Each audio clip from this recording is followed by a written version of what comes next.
brand new-ish Ninja 500 Z500.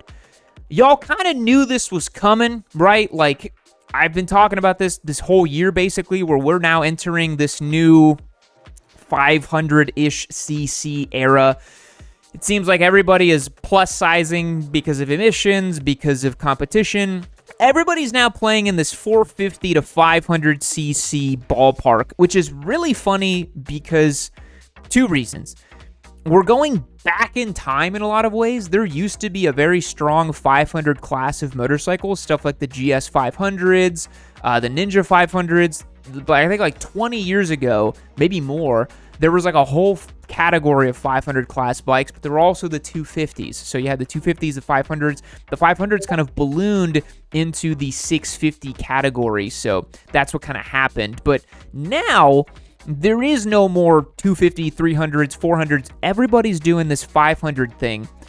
And again, the second reason it's really funny is Honda has been there, bro. They have been there with this freaking flag planted with one of the most boring motorcycles known to man with the CBR 500 RR. Not double R, single R.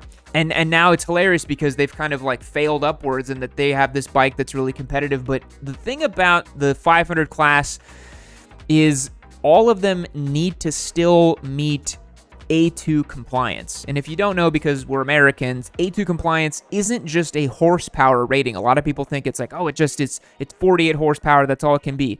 It actually is a power to weight ratio, and I think a torque to weight ratio too. There's actually pretty nuanced legislation. So that's why this new Ninja 500, it has a stroked out motor, that 451cc Eliminator engine from the Kawasaki Eliminator now found its way into the Ninja 500, but it's not going to be functionally faster than a Ninja 400 because it literally can't be because of legislation in the European region. So what we're getting, which kind of upsets me, is a slower, porkier, torquier, kind of, it's like the Ninja 400.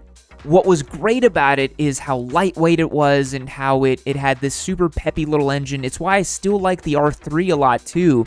We're now getting into this territory where these bikes are getting bloated and fatter and bigger and heavier, and that really takes away from the charm of a little bike. These bikes are now mimicking bigger bikes. We test rode the CF Moto 450 SS, and that was one of my complaints with it. I was like, dude, this bike it's kind of heavy, it's kind of ponderous, it's a little, kind of stupid feeling, if I'm not gonna lie.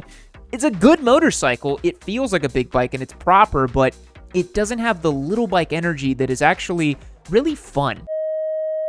Get yourself 50x entries for every dollar you spend on YamiNoob.co to win one of these fantastic giveaway motorcycles. Time is running out. These three bikes here, the ZX4, the XSR 900, and the H2 are all ending. That means you won't have any more chances to win these bikes over here after Black Friday and Cyber Monday specials. The Ninja 400 is also up for grabs, so make sure you head over to YamiNoob.co, pick out anything you want, and select the sweepstakes that you want to win, and get 50x entries to win that bike for every dollar you spend. You are not going to want to miss this one. This is an amazing giveaway opportunity. If you've been wanting one of these amazing machines in your driveway, head over to YamiNoob.co and don't delay.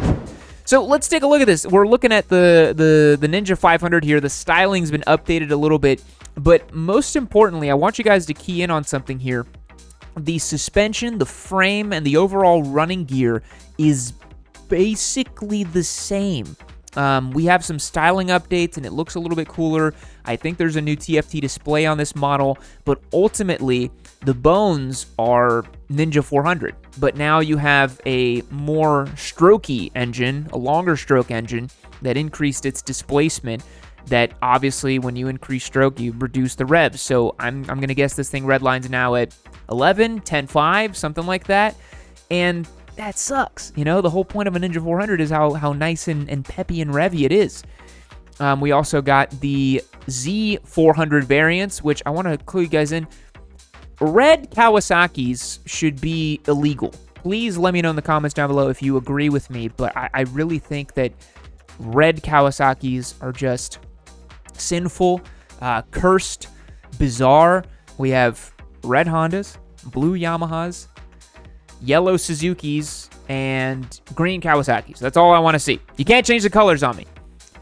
And one thing that I wanted to point out that I think this news kind of went under the radar, the Z500 and Ninja 500, which is going to take me a long time to get used to saying, these are competing with the newly updated Honda CB500 and Hornet 500 models. So this was something that kind of went under the radar, but now Honda has basically kind of out of nowhere established their kind of new naked bike lineup, right? They're going for the whole Hornet line, the new CB500 Hornet, the CB750 Hornet, and the CB1000 Hornet. That's a whole family of bikes. They phased out the whole CB1000R and all of those bikes. I really hope they don't phase out the CB650R because that's actually a really great motorcycle and very unique in the category, but I think Honda's trying to compete with the lower cost, lower optioned models.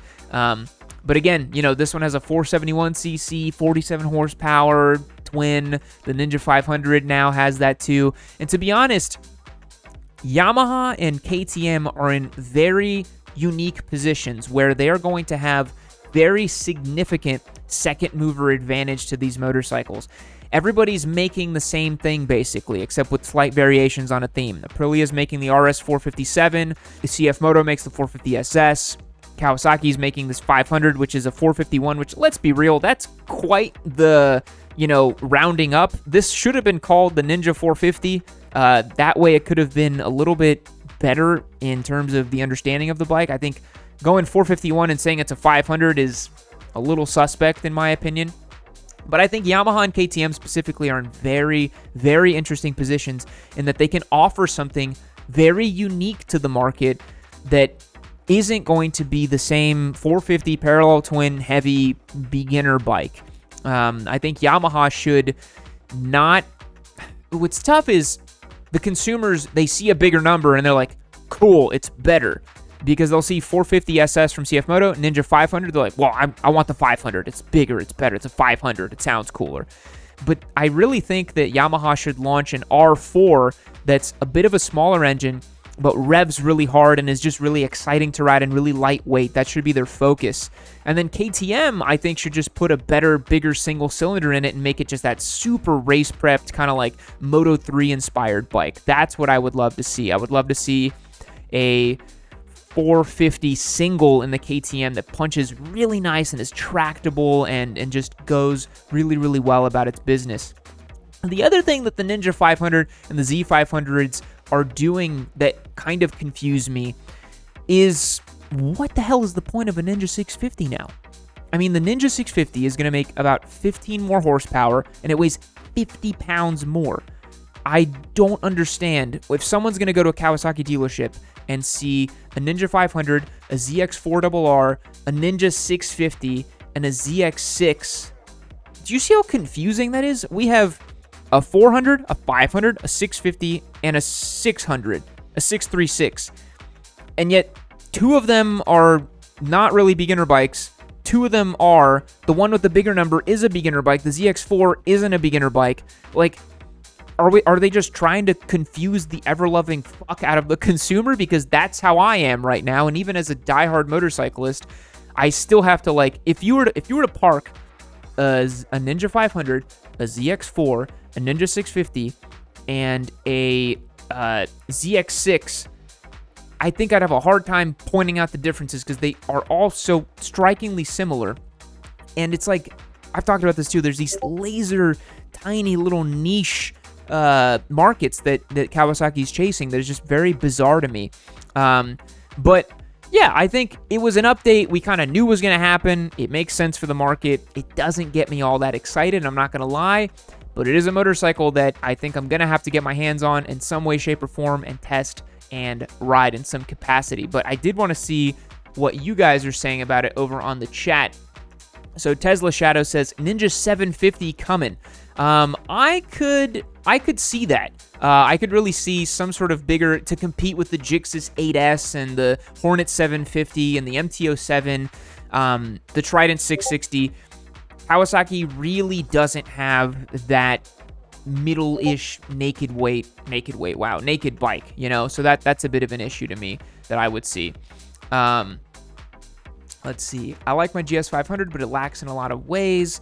Yeah, like at this point, you know, some of those old 500s are now really just coming to the fold, and yeah, it's just like, it's just weird. K&M Motorsport says, I knew someone who bought the 650 because they thought it was faster than the ZX6. This is what I'm saying. It's confusing for people. It's very, very strange. Davis Roberson says, KTM 550 Duke. Yeah, that would be really cool. And that Matt Prince also says the Z500 looks basically identical to the CB500F. Yeah, it really does, guys. If you look at this, I mean, look at this over here. So we're gonna pull up the CB500F. The CB500 Hornet is now the new one that they're quoting. We'll look at some pictures. This is what it looks like, and then this is the Ninja version. It's like, bro, these are so similar, and I'm so bored. And the ZX4RR was one of the coolest bikes that's come out in the last 2 years or so, because it was something different and interesting. But boy almighty, these new beginner bikes are kind of boring me to tears.